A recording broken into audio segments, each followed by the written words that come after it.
It's hard to believe, but just 500 years ago, this picturesque and vacant pasture near Kelso on the Scottish borders was the site of one of the wealthiest cities in Scotland. Founded by a king, a hub of international trade and holding a key strategic position, Roxburgh, along with Berwick, Stirling and Edinburgh, was one of the 4 great urban centres of medieval Scotland. But whereas the other 3 are still thriving towns, ancient Roxburgh simply vanished. All that's left of this once great borough are the few decaying remains of its castle. So where is it? And why isn't this field a buzzing metropolis like Edinburgh? The answer is, we simply don't know. There are no contemporary maps, documents are scarce, and amazingly, no archaeologists have been allowed to dig here until now. So, a whole city, virgin archaeology, 3 days, can we do it? I haven't a clue, but whatever happens, it's going to stretch us to the limit.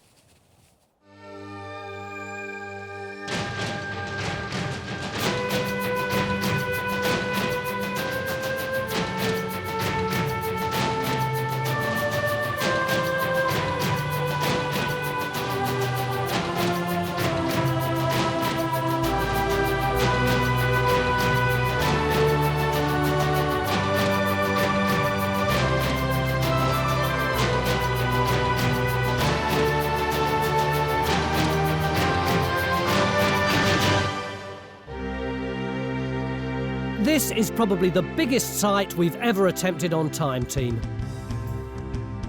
Nestling in the crook of land where the River Teviot joins the Tweed, it's a mile long and half a mile wide.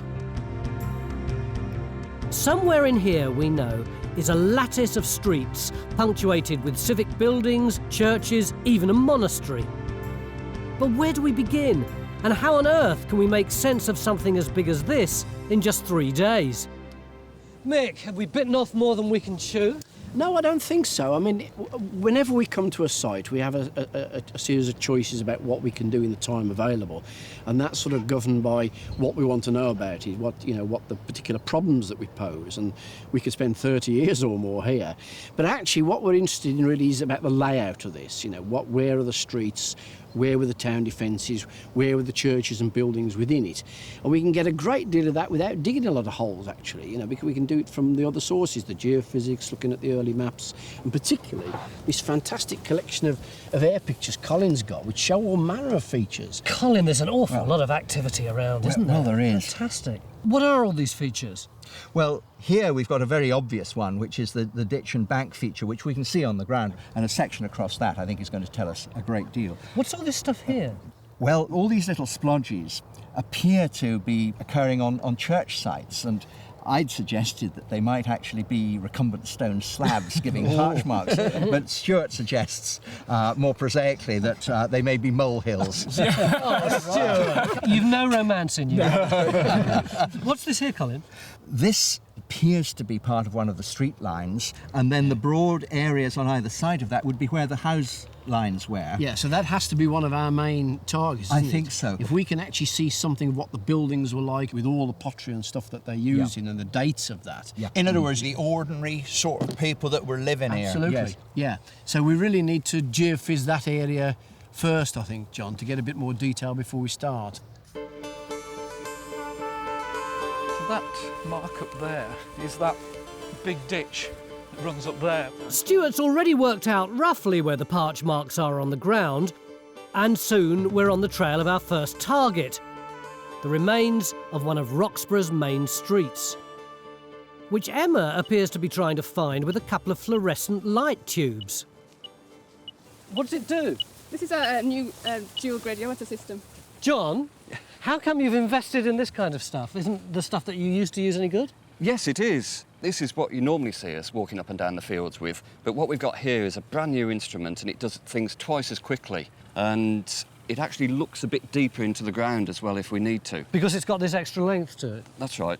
An integral part of the system is on the back here, though. That's just a counterbalance. This isn't just a joke. No. The weight of the water actually balances it. And what does this machine actually do?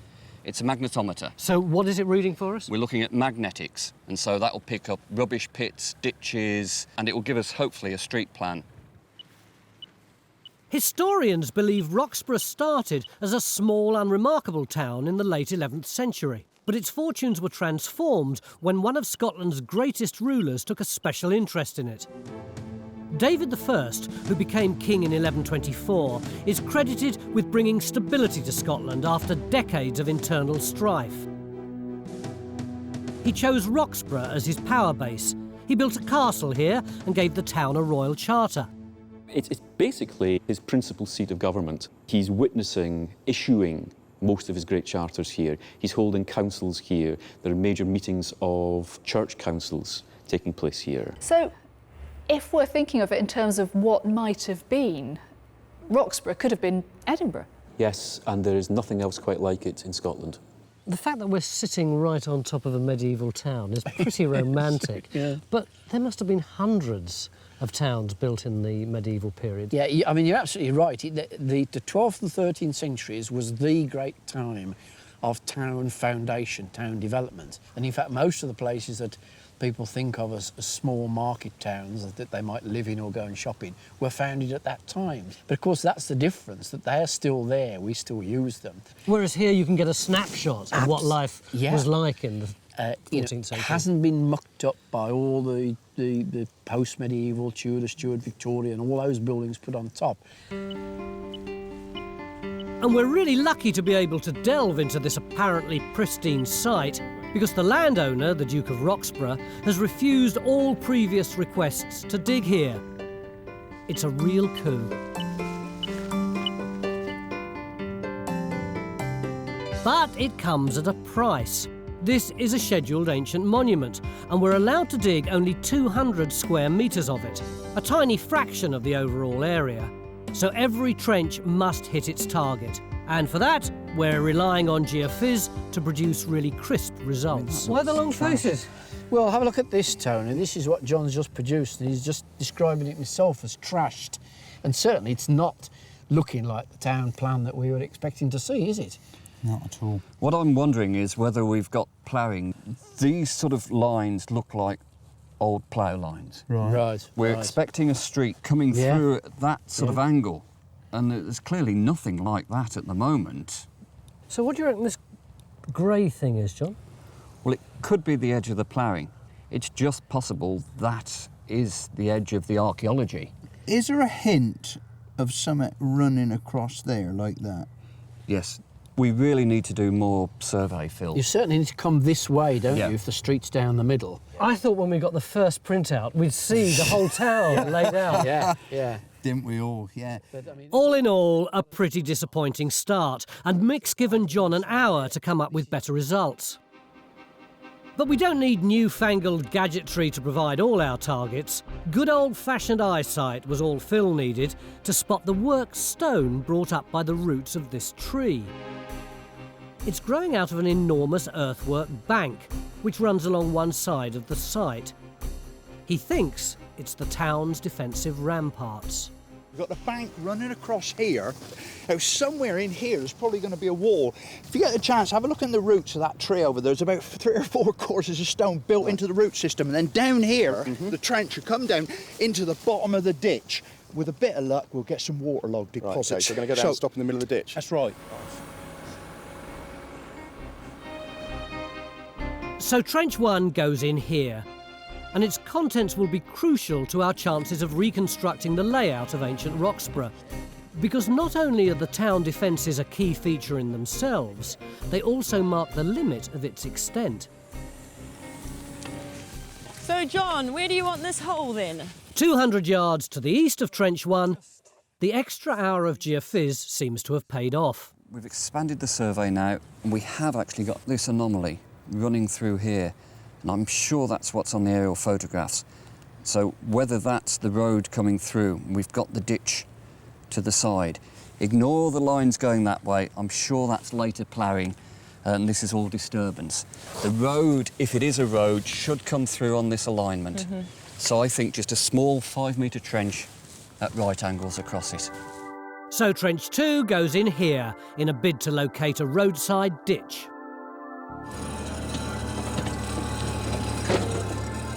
I think the ditch should be where his bucket's going through now. Perhaps That's not quite the impressive target we'd all hoped for, but it's a start. OK. Yeah, it's early days. Oh, absolutely. And now John's more confident about his geophys, he's in huge demand. Mick wants to see more of the area around Trench 2 in the hope a street plan will emerge. And Stuart wants him to have a look at our third target, another area of parch marks somewhere on the western edge of the site. Where should we be, Stuart? Well, in relation, you see this roadway that shows coming through here? That tree there is that one over there. So you need to be between that tree and the hedge line.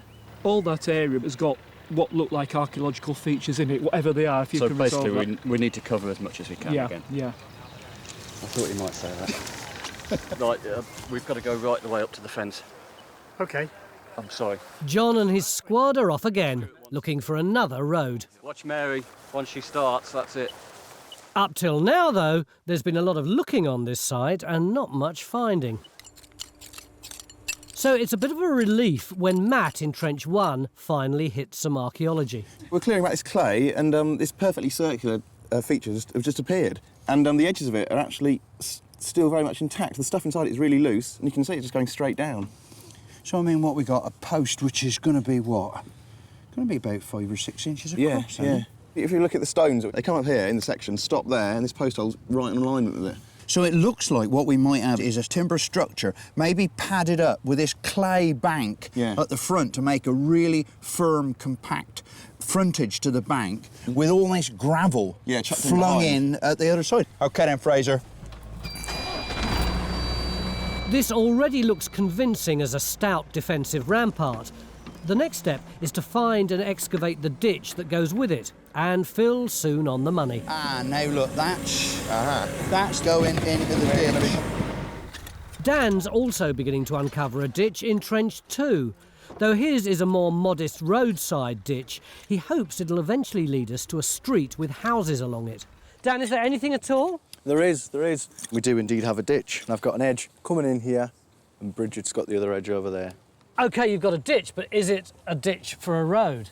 Well, John's pretty adamant that it will be. Unfortunately, we'll have to extend the trench a little bit further in that direction to be absolutely sure about that.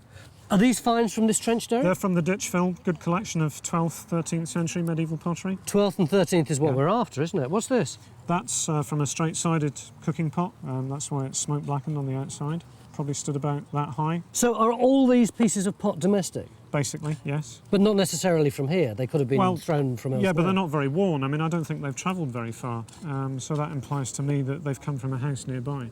I wouldn't normally get very excited about drab stuff like this, but right now, these cooking pots are just great. Evidence we're closing in on the street and the houses along it, which is just the boost we all needed. As the first day draws to a close, the team go into overdrive. In the trenches, the archaeologists are digging like men and women possessed. Stuart's tramping all over the countryside looking for more earthworks. And the geophysicists have got not one, but 2 new sets of results. The bad news is the area over there, nothing but ploughing, cutting into whatever's there. Yeah, very like what we had earlier, isn't it? But look at this. This is where Phil's trench is. Here's the defences. Look at the regular pattern we're starting to get inside. I think this is really nice now. Yeah, that's much more like a town plan, isn't it? OK, if this really is good, what are we going to do with it tomorrow? Well, I think we should expand this trench, not only to get the rest of the road, but to go alongside the road and see if there's, the buildings that are producing this. And hopefully we'll get shed loads of this from the actual building alongside the road. Beginning of day 2 in our search for the ancient city of Roxburgh, somewhere underneath all this grass. And yesterday evening, John Gator said he'd got some good news and some bad news. The good news was that the geophys over there was looking really good. So we were going to extend the little trench that we'd got there into something really big. The bad news was that the geophys here was really indistinct. So 9 o'clock, and what's happened? We've got no work going on there at all, and we've got this really long 15-metre trench over here. Shouldn't this trench be way over there? No, this trench is exactly where it ought to be, Tony. Remember I showed you the photographs yesterday? how you've got these clear marks that look like a roadway. Yeah, yeah. And there are also features coming off it which might be either back boundaries to properties or buildings. But John, the geophys was really not good at all here, was it? Well, we've got lots of problems with the ploughing that I talked about, but it's really clear. Look, it stops on this line, basically between the tree and the gate over there. The ploughing comes up to there, but on this side, we're clear. And if I look at the geophysics now, I've got a bit more time, I can actually start to see the road features. So is it fair to say you've re-examined your evidence and found stuff you didn't find last night? Well, I suppose so. Matt, what have we got in the trench? Well, if we start at that end, you can see we've just clipped the edge of the road. That's where the compact gravel and sand is. Come in from there, this large dark area is where the ditch is, the roadside ditch. And then we're onto these stones here, these large flat stones, some kind of boundary to the road. And hopefully, as we go up here and clean up this end, we might find the buildings and stuff coming off the road. Any finds, Derek?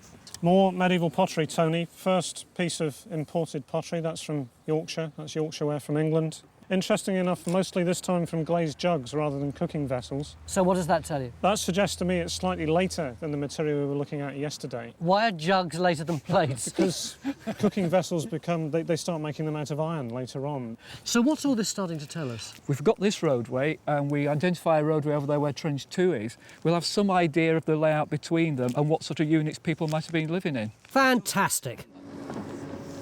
But the big news of the morning, and I mean huge, is what Phil's discovered in Trench 1. Am I right in thinking you're stood in the bottom of a huge defensive ditch? You're absolutely right. This is one edge coming right up here, and then it runs down into the bottom and then climbs up to an enormous bank on that side. It is an awful lot deeper than the earthwork suggests. It must be, what, 10 feet at least? It's a very, very impressive ditch. If you're an attacker or anybody outside looking at somebody on the inside, they are very, very well defended. So do you know yet what's going on inside the ditch in terms of the defences? Let me come up and I'll show you that. Now, you see, the ditch is going to be rising up here, and then just beyond the edge of the ditch, which we think will be somewhere there, we've got this beautiful post hole in there. And funnily enough, we've got another one just back there. Now, this post here has actually been burnt. You can see the way the clay around it has been reddened by heat. Now, it's beginning to look as though we've actually got some sort of timber framing within the front of the bank. And that would perhaps explain why this one's burnt and that one isn't, because it would have been in the middle of the rampart. So we can now put the first landmark of medieval Roxburgh back on the map. These huge defences ran along the one edge of the town not naturally protected by water. If attackers managed to negotiate the deep and difficult ditch, they were then faced with a stout wall, built from clay, supported on a timber frame and clad in stone. It would have been an impressive barrier. And as the evidence of burning suggests, it was absolutely not just for show. In fact, the city was besieged on numerous occasions.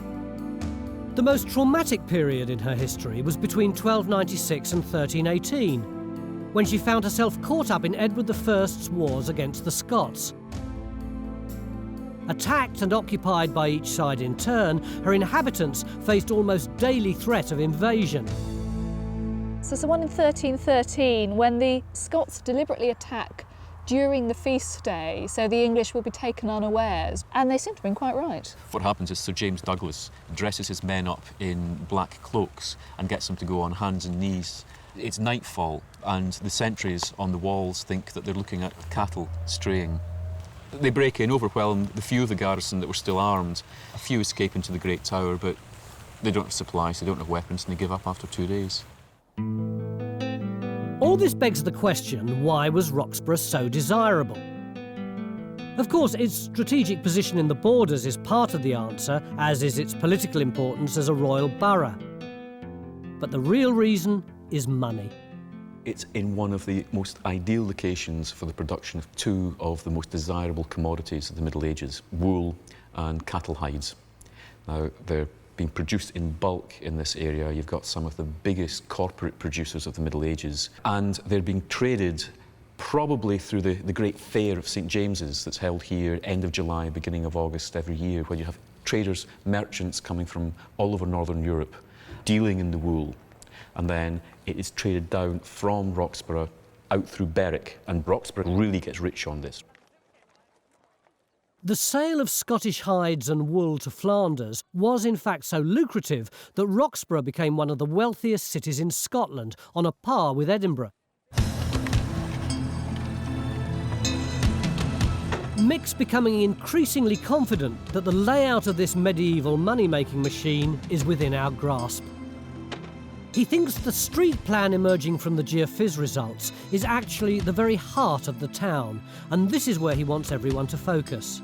He's asked John to survey yet more of the area. He's sanctioned a massive extension to Trench 2, which he hopes will expose a large chunk of street and some of the houses along it.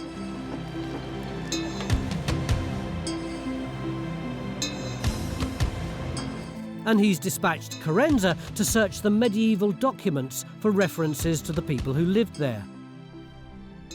But dark forces are at work in the shape of Stuart Ainsworth. Just keep going along this track for a while then.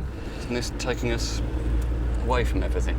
He appears to have kidnapped John and forced him to drive to the other end of the site about half a mile away to tempt him with a completely new target. You can see how it dips off here towards the fence, Yeah. and then beyond it's a patch of nettles. It's sort of all in this area here. Oh, not where all the nettles are. Indeed so. You're joking. And Stuart thinks they're covering something much more exciting than mere streets and houses. He thinks this isolated spot could be the site of St James's Church, one of the most important and substantial buildings in medieval Roxburgh. Its rough position is marked on 17th century maps, but its precise location has long been a mystery. We don't know whether it's those earthworks. It might be further around there, it might be further around there. We don't know it specifically on those earthworks. You don't like those nettles, do you? No, it's just the fact we're just starting to get a good plan, we think, of the town. Yeah. And if we stop halfway through and come over here, I'd prefer to argue the case with Mick. John to Mick. Yes, John, listening. Mick, I'll just put Stuart on. We've got a bit of a dispute here. Doesn't want to do what I want him to do. We've got a series of earthworks down here that I think might be the site of St James's Church. Now, I'd like to have some geophysics over it to see whether we can confirm that. And I thought this possible church was sort of marked on the map, Stu. You can narrow it down to a rough location, but there's a series of earthworks and we don't definitely know that they're the church itself. Hang on, we've got another protagonist coming in. Can you hang on just a moment? I want to... with Mick. If we don't know where this place is on the map, it's such a huge area. I know. I mean... We could have actually done a 20-metre square. I've got the Tony factor. It's a very hard call, isn't it? It is really, yeah. Oh, well, there's the block, there's your neck, you make the call. I thought this church was rather more fixed than it is. If it can be 120-metre square that'll hit part of it, we go with it. Otherwise, we can't afford the time to do it at the moment. I think if we go beyond the fence and kind of concentrate... In the end, Stuart reluctantly selects a small patch of the earthwork for John to geophys, and for the time being, everyone's happy again. Well, relatively.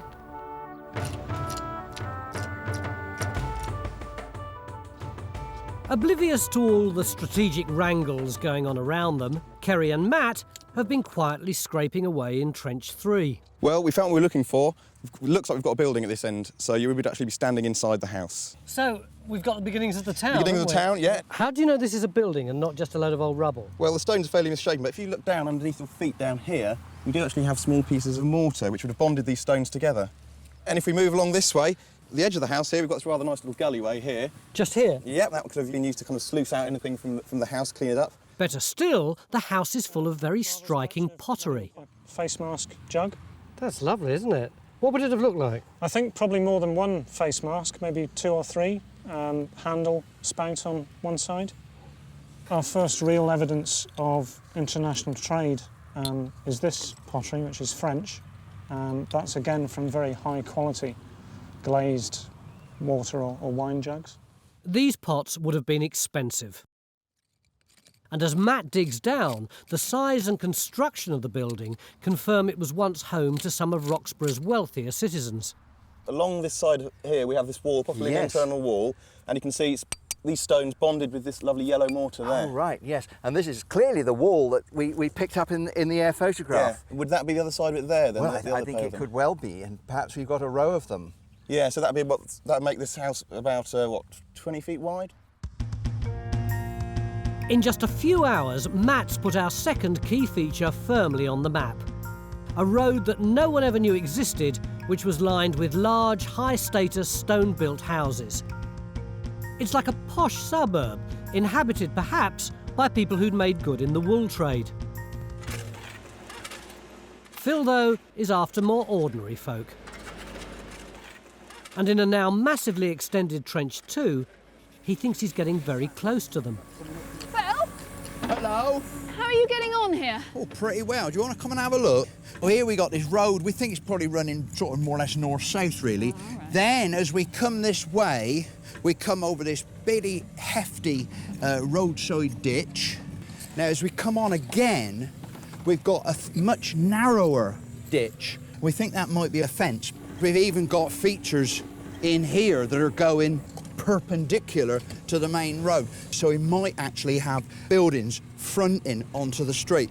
Right, and that road is running north-south. That's right. Well, in that case, it must be Market Street.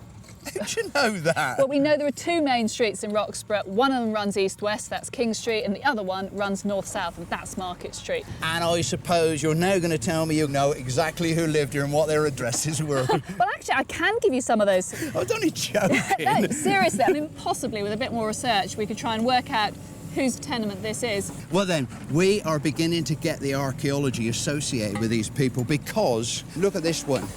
I mean, we've got a big stone there. And another one there. We reckon this might be a well or something. A well? Now then, if we can get some finds out of that, we can perhaps tell you what sort of lifestyle your inhabitants were living. You do your job and I'll do mine, all right? Right, brilliant. Which for Phil means extending Trench 2 yet again to reveal more of the house. I hope someone's keeping an eye on the square meterage because we can't be too far off our limit. Carenza's job's a bit less physical, but that doesn't make it any easier. Why have you drawn all these people's names on little tatty bits of paper?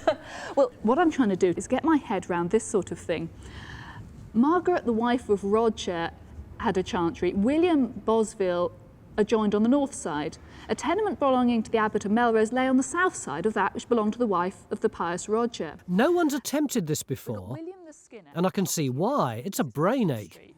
We'll put him here, all right? Right. A tenement belonging to the Abbot of Melrose lay on the south side of Roger.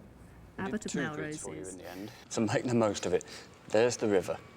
John evidently won his battle with the nettles on Stuart's mystery earthwork. But the things you're probably interested in are the high resistance here. And there's a certain regularity to it. When you say high resistance, that means it might be stone below the ground there? Yeah, it could be stone, it could be rubble. Well, rubble would be good because we know from documentary sources that the church was robbed and gravestones were taken away and so on. And what you might expect to see is rubble thrown back into the places they've been digging. So that potentially could be very exciting, couldn't it? As St James's Church is our best bet for a really solid bit of architecture, we all think it's worth a trench, which Mick decides to put in here.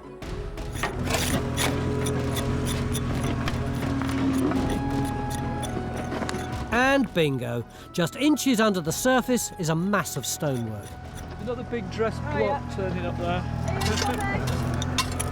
This is great stuff. Which Bridget appears to be excavating single-handed.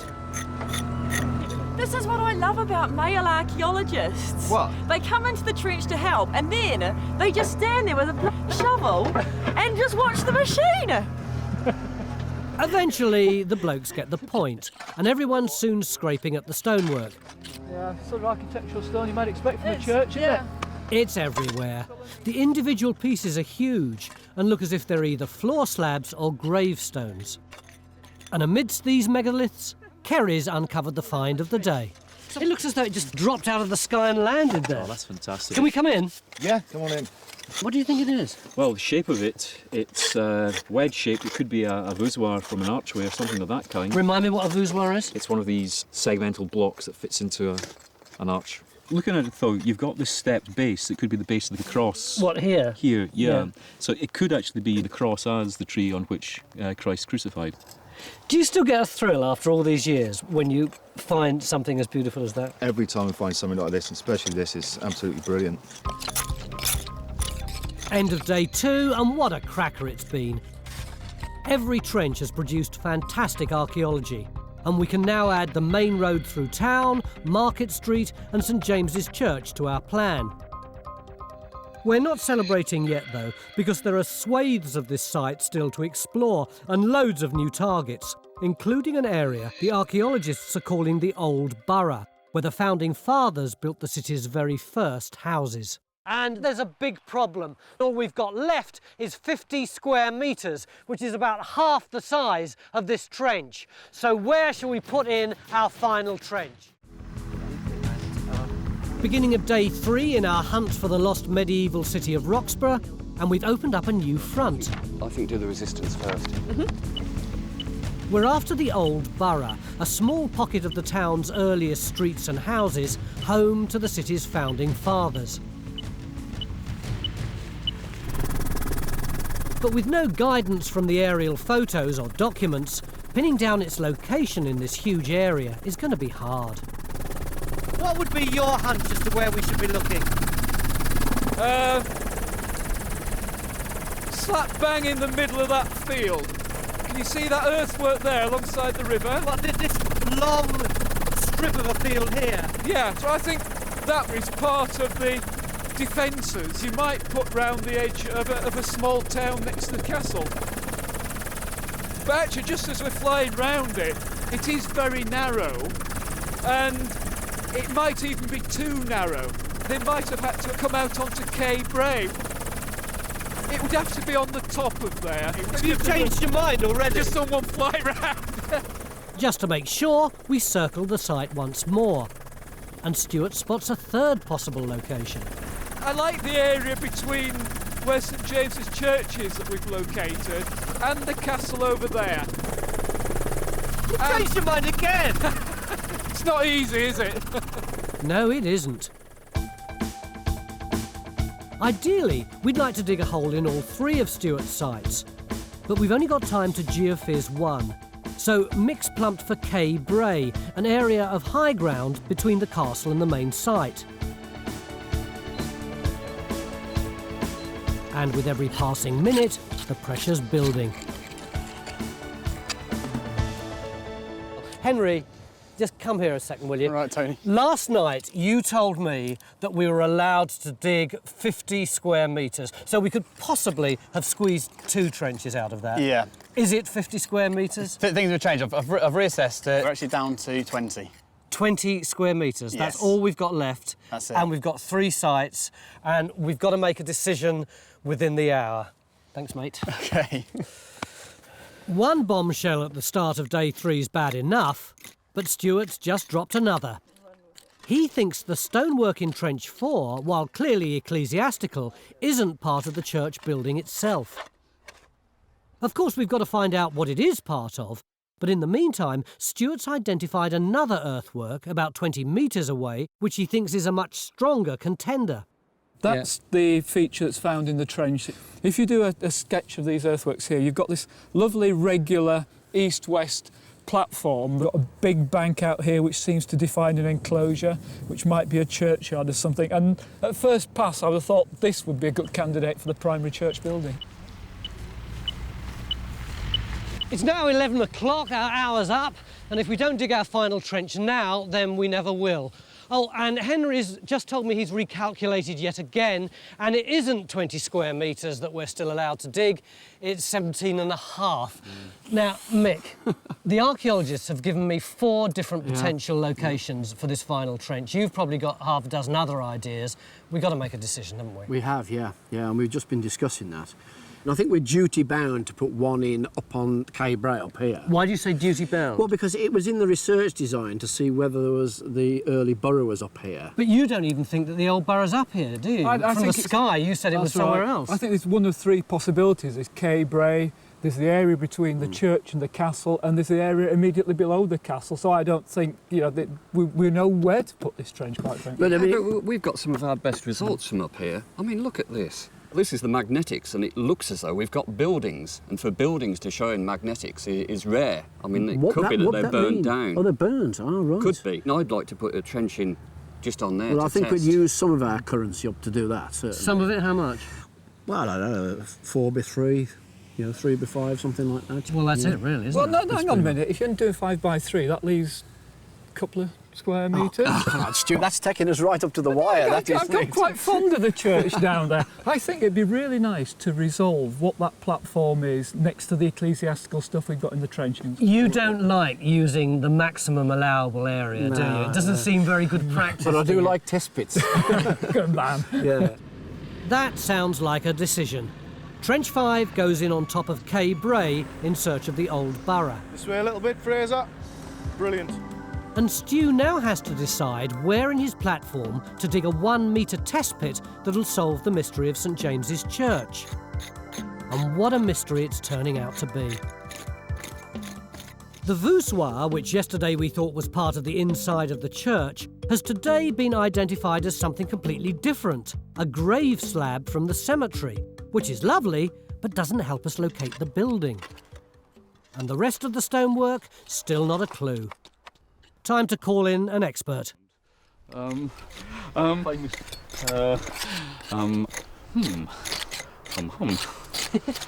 does seem very, very strange indeed, though. Well, at the moment, I would have thought you've got something extremely interesting, but extraordinarily puzzling. Thank you. That's exactly what we thought. That's my special opinion. Yeah. Right up to the peg, eh? Amid the hurly-burly, there's one oasis of quiet. To get everyone in the right frame of mind, we've organised a medieval market of our own. It's going to open for business at the end of the day, and these good traders are busy preparing to part the archaeologists from their hard-earned cash. They'll be selling everyday medieval essentials, food, leather goods like shoes and pouches, wooden artefacts, wool and clothing, and arrows.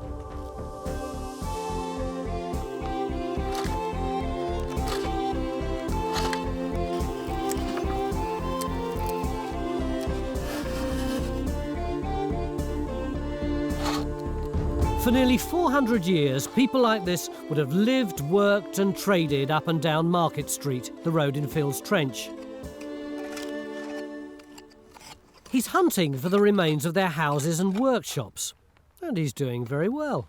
If you remember here, we had this linear arrangement running perpendicular to our front trench, which we thought actually might be a property boundary. Well, now you see here, you see where the photographic stick is? Yes, yeah. We've now got this, what we think is the back of a building, running parallel to the ditch and to that tenement building. So this is one big building, as it were, going like that, That's backlight right. and across like that. Starting from over here, probably coming round along here, and then returning back along here. Phil's tenement would have looked like this. A fairly basic structure made mainly out of wood. It was a bit like a modern terrace divided into several properties. Similar tenements would have stretched out along both sides of the road. So one of you got to beat that? Well, I don't know if I've got anything to beat it, but the document we have here records 3 properties which have been... In fact, Carenza's played a blinder. Drawing on the geophys results, she's worked out that Phil's Trench is right next to the junction of Market Street and the main east-west road, King Street. And using information from the document, she's established the names of some of the people who might actually have lived in Phil's building.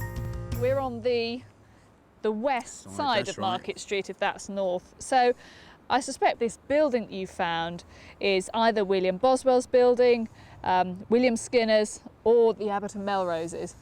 Do we know whether any of them were craftsmen? Because within the finds of this stone line pit, we had a hint of some of the craftsmanship in this street. Derek looked at that earlier on, and he's pretty sure that is a piece of kiln furniture from a pottery kiln. Do you have any idea what date that might be? Well, it would have to be 13th or 14th century. Well, the document we have here is round about 1330. So perhaps that's the house, and perhaps this kiln was a little bit later than that, after the house had gone out of use. Either way, Phil and Carenza have managed to produce a snapshot of the heart of 14th century Roxburgh. This is how it might have looked on market day. A buzz of activity as William the Skinner, Hughtred the Baker and other residents of Market Street plied their trade. Perth still exists, Edinburgh still exists, Berwick still exists. Why, of all the great Scottish medieval towns, is this one the only one that's under the ground? Well, I think it had bad luck. I mean, it was in a very, very vulnerable area in the toings and froings between Scotland and England. Because it's so far south? Yes, and no one had really decided whether this was a bit of Scotland or whether this was a bit of England. Probably the decisive moment comes when Berwick falls into English hands again and remains in English hands. The king is not going to allow Scottish merchants to be trading through an English port. Because he won't get the tax Precisely, from it. the revenue goes to the English port instead. And that happens when? That's 1482. With Berwick in English hands, Roxburgh had no gateway to the markets of Europe and no money coming in. The inhabitants gradually drifted away to other cities like Edinburgh and Perth in search of a living. And by the early 1600s, Roxburgh had ceased to exist. 2.5 hours ago, we said we'd put a test pit in over there, and as you can see, absolutely nothing's been done about it. Over here, we said we'd put in a 3x5, and they've only put in a 3x2. And here, the archaeologists are now saying they want to extend this trench, although I thought we'd already agreed that we'd gone up to the limit of what we could dig. Mick, every single decision that has been made seems to have been overturned. Yeah, you could look at it like that. Why?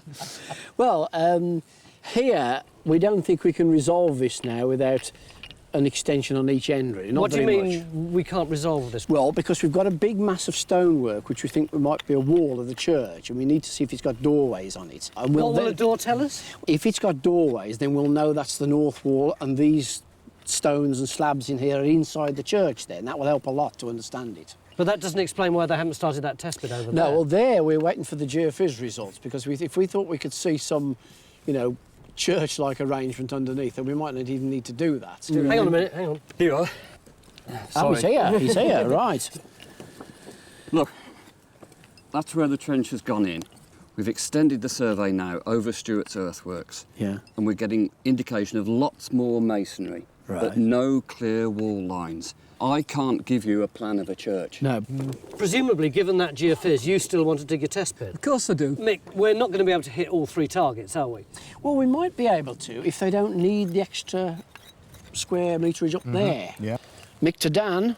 What size area have you got open at the moment up there, Dan? It's a 3x2, Mick. It's 6 metres squared. What have you got in it? Have you got any Datable material yet? No, we've got the stone wall that the geophysics predicted, but unfortunately... Nothing to date it. So do you think you need a bigger area to resolve that? I don't think a bigger area will resolve anything, Mick. There's not really anything here to resolve. OK, that's actually the right answer, although it's not very encouraging. It certainly isn't. This wall might still be part of the old borough, but the lack of time and resources mean we've simply got to let it go. Instead, we're going to use up our remaining trench space to untangle the complexities of St James's Church, which, with just a couple of hours left, is going to be a real scramble. First up, Stuart's test pit. It's all your fault if it goes wrong. Sprayed it in the wrong place.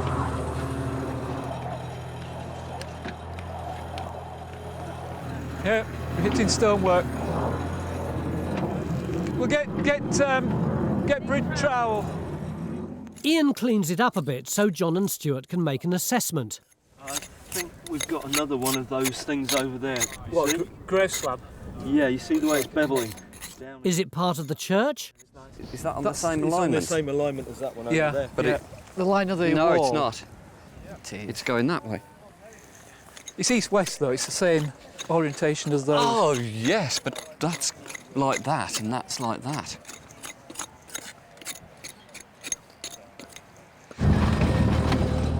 To resolve the issue, Mick sanctions a rapid 1 metre extension to the pit, which yields instant results. So Ian, what have you got there? Well, take a look. What do you think? Right, well, it looks like 2 skulls to me. These skulls are the end of Stuart's earthwork theory. They're not covered by grave slabs, so can't have been buried inside the church. The test pit is in the cemetery. Which means everything now depends on the extension to Trench 4. They hope it'll prove their theory that this is a doorway in this, the north wall.